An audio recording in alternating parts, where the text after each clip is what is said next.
এটা একটা wastage water management programme. শুধু ওয়েস্টেজ ওয়াটার না, ইভেন ওয়েস্টেজ ইয়ারটাও ইউজ হইতেছে। এক ওয়েস্টেজ স্টিম,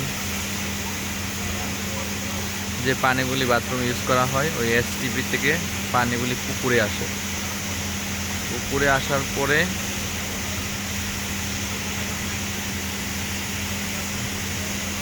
এখানে সংরক্ষণ করা হয়। এই পানি আবার বাথরুমের ফ্লাশ, তারপরে বাগানে দেওয়ার জন্য ইউজ করা হয়। কিছুদিন আগে এখানে মাছও চাষ করা হয়েছিল, এখন যদিও মাছ নাই। এক্সট্রা যে ইয়ার আছে, ইয়ারটা এখানে দেওয়া হইতেছে যাতে অক্সিজেন লেভেলটা ঠিক থাকে এবং মাছ থাকতে কোনো সমস্যা না হয়।